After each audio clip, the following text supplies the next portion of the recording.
to another episode of Franchise Nutrition and Fitness Podcast. My name is Ryan. I'm a registered dietitian. I'm Matt. I'm a certified personal trainer and certified health coach.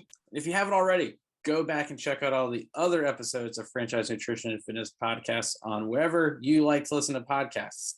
And if there's somewhere where your friend likes to listen to them that we're not on, please let us know. Send us a message. You can do it at franchisenutritionandfitness.com at the bottom of the page in the contact us link, or on various social medias. You can find us there, or Franchise Nutrition and Fitness everywhere.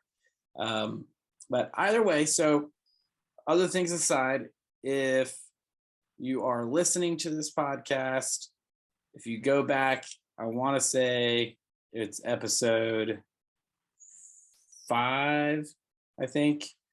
And the only reason why I can't go back and look at it is because we're having technical difficulties today. But seriously, like I tried to pull up. It's kind of the theme of our lives apparently at this point.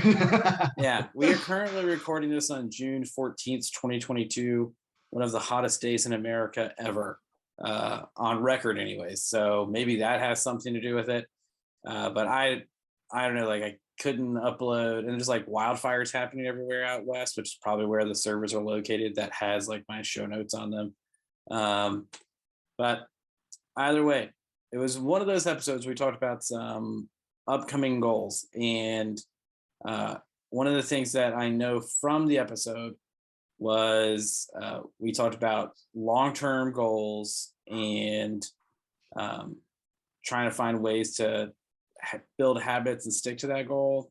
And the personal things that I know that I had were, I have a race coming up in August, and it's just a 5K, but I'm also doing a beer mile that I have to be 200 pounds or more for in order to qualify for.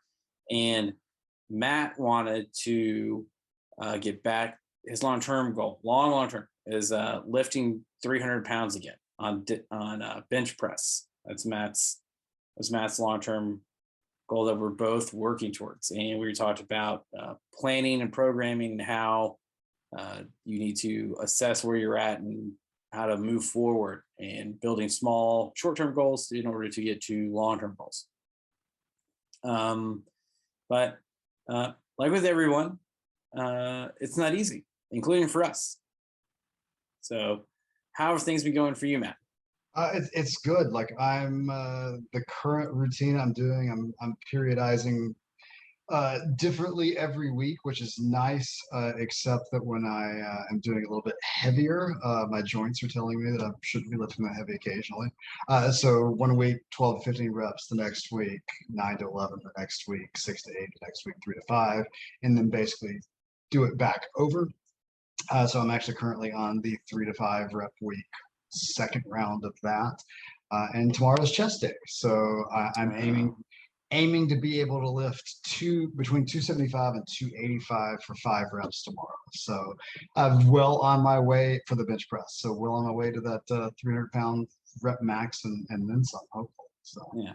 And is that your 275 for 5? Is that your third set, or like how many sets are you doing? I'm doing 4 working sets for that, ideally. Okay. That's the reason it's 3 to 5, because that third, fourth set might be 3. Okay. And then you were talking about the periodization. So you're doing 1 week of 12 to 15 reps per 3 to 5 working sets for every exercise. Yep. So yeah, it's basically 4 exercises per muscle group. 12 to 15 reps for each exercise. So like, chest, bench, incline dumbbell, cable crossover, pec deck, 12 to 15 for that. Occasionally taking some of the exercises, shifting them to different exercises, but always keeping that first exercise the same. So for chest, it's always the flat barbell bench press. For back, it's always the 1-arm dumbbell row. For legs, it's always squats. For shoulders, it's always overhead press. Yeah. Okay, man. Yeah, I have not done the same planned workout in a long time. I'm enjoying the structure of it, and I've found that I've really made a lot of gains over the past year and a half, And what's really helped with that is being super structured with it. Go figure. Yeah. Where I've been almost like super anal about it, of like, hey, here's how it's got to be. And I've been doing this program. I'm currently doing for 8 weeks, 12-week program. So I'm on the 8th week, so it's pretty nice. I'm seeing a lot of strength gains, seeing a lot of it's great. Like I'm putting on additional muscle mass, strength's going up, body fat percentage is going down. It's everything we want as even the everyday athlete or sort of athlete like I still am now. It's like Right, right. it's exactly what you want out of a program. So I'm feeling good. Like I said, my joints are telling me that those 3 to 5 rep days, maybe not with 20 years of pro wrestling under my belt, but other than that, I feel pretty youthful. Yeah, I'm on the other side of, like, literally the opposite side of programmed workouts. Um, from that time, I want to say we recorded that episode in April, and it's been 2 months since then. I've had at least one sinus infection since then. Um, Fun random fact that I learned: if you got COVID at any point in time, for the 6 months following it, you are more likely, or you're more susceptible to upper respiratory infections. It's Uh, interesting because like I was always very susceptible to upper respiratory infections as a kid and even into early adulthood. After I had COVID, I didn't really get sick for a long time after. So that's intriguing. it is interesting. I was like that. I thought the same kind of thing when the doctor told me, and I was like, yeah, but my problem is, like a lot of people listen to this, I have children. It's like, Yeah, see, I feel like I have the luxury that you don't. I work from home. right, I I go to the gym. I distance from people at the gym, not because of a pandemic, just because I like to distance from people like in society in right, general now. So yeah, I have a luxury you don't. Like obviously, yeah, when I used to in my past life when I was a public school teacher, I stayed sick constantly. So yeah, you with little two germ farms at home. yeah, yeah. It is great. The germs multiply incessantly. But outside of that, I love having children. I love having kids. It's one of the greatest joys of my life. Um, but the You keep telling yourself well, you're on the opposite end of the spectrum. You never ever wanted to have a family. That wasn't you solo. So Matt's family is Matt and the Boozerweight. It's the two of them together. me, myself, and I. Yeah. So, um, but so that's kind of the bigger thing why I haven't been able to be consistent with any structured workout, because all the structured things that I had programmed for myself involved um, like overhead or in some manner a barbell over my face. And all of those things, I have strap safeties on the squat rack. I have hard safety arms on the rack, and it's set at a perfect heights. That way, if I was bench pressing and the bar came down, it wouldn't hit me. Like it, so I would still be safe in all those manners. What I am more concerned about, me personally, is if like I couldn't, like my breathing got in the way. So it's not so much the bar falling on me as my like losing capacity to breathe while I'm lifting, if that makes Yeah, sense. no, that makes total sense. I think anybody who's ever trained, yeah, with any sort of even cold or sinus infection or anything certainly understands where you're coming from. Like, so those weeks where you are feeling pretty crappy and under the weather, you got those sinus infections. Like, what are you doing as far as training? If Right. anything, you have like an So active recovery week, or like what's going on? basically, it's like all body weight or kettlebell. Um, I had my largest kettlebell goes up to 35 pounds. I only have um, three in like three weight sizes, so like 8, 15, and 35, I think. And I have the weight plates that I have cutouts on the side, so there's basically 4 places to grip the weight as if you're gripping it by your hand around the circle of the weight plate. Um, and so I can use a 10-pound plate as a kettlebell, I can use a 25-pound plate as a kettlebell because the width of it is about the same width as a 25 or 35-pound kettlebell, like the 25-pound plate that I have. Of course, I can't go up higher than that because then a 45-pound plate is the same size as every other 45-pound plate out there. That would be an interesting kettlebell movement if you're trying. Yeah, it's a little bit of a wide grip with that. I like it. So yeah, I want to see video of that. Can we put that on the Franchise Nutrition and Fitness page? It's a different kind of swing. Like if you're trying to do like that would be like I would not suggest anyone trying to do that. But if you're trying to do like a clean kettlebell with a 45-pound plate, like good luck not hitting yourself in the face with a giant 45-pound plate. We're not suggesting you do that, but we are suggesting that if you do decide to do that, you send us video and allow us to post it to Franchise Nutrition and Fitness. I would not recommend doing it, but if you feel so inclined, it is your own personal choice. And I hope you have someone there to take you to a medical facility very quickly. Because I love watching videos of people getting hurt. It's always funny. So yeah, So outside of just not getting in the consistent workouts that I wanted to be able to do, as far as strength training is concerned, like I said, in our 30 minutes of workouts, 30 minutes to work out, what do you have episode, I talked about doing kettlebells where you do 20 and then 20 push-ups, 19 swings, 19 push-ups, and so on, losing 1 rep as you go down and just trying to get in as many as you can inside of 30 minutes.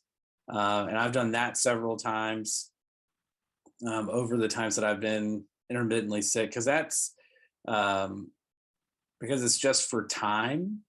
It's not as structured as yours is, where you're trying to get in 4 working sets of something that's going for a specific weight, doing different kind of things, where I'm going for time. So it's just kind of, it's not in quote unquote as many reps as possible, but it allows me to have the maximum amount of rest without hurting myself.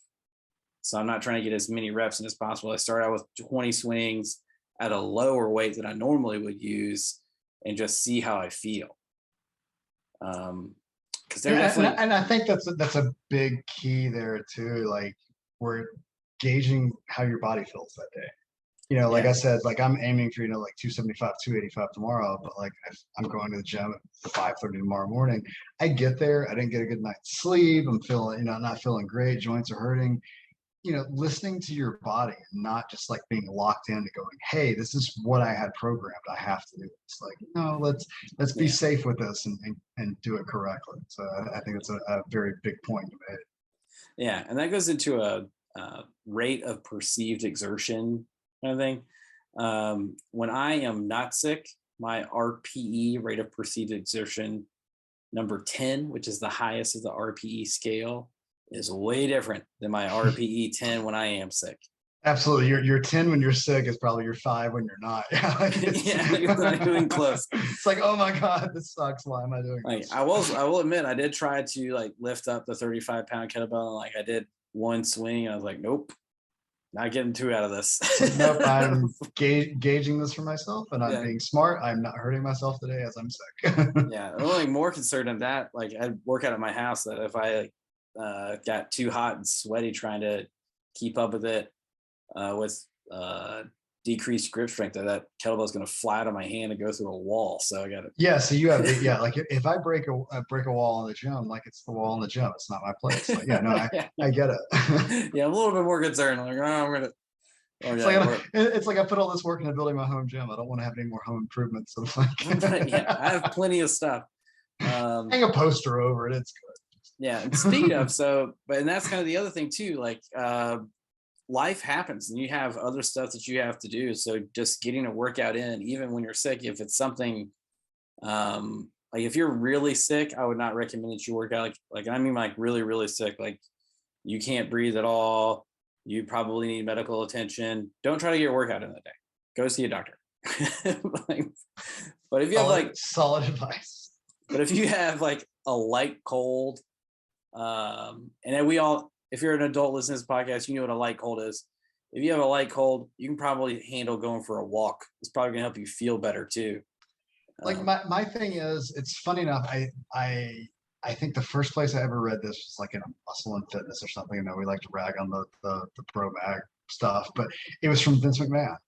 So if you know wrestling, you know us, you know our love of one Mr. McMahon. But he talked about like when he wasn't feeling great, he would go to the gym and like say, "Hey, at the very least, I'm just going to do this," and like the small baseline.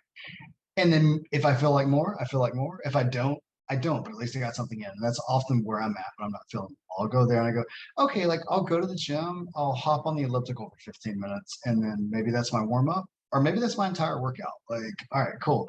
And I get oftentimes you get off the elliptical, the endorphins are moving a little bit, you're feeling pretty good. And you're like, I'm gonna go lift a little bit. Or like if you are feeling like complete and total crap, I'm gonna head home, but I got something in, and you are still feeling a lot better than when you went. Yeah.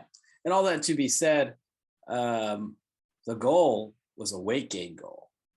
So I am at 196.3 pounds. That's what I weighed this morning prior to having water, post void and everything.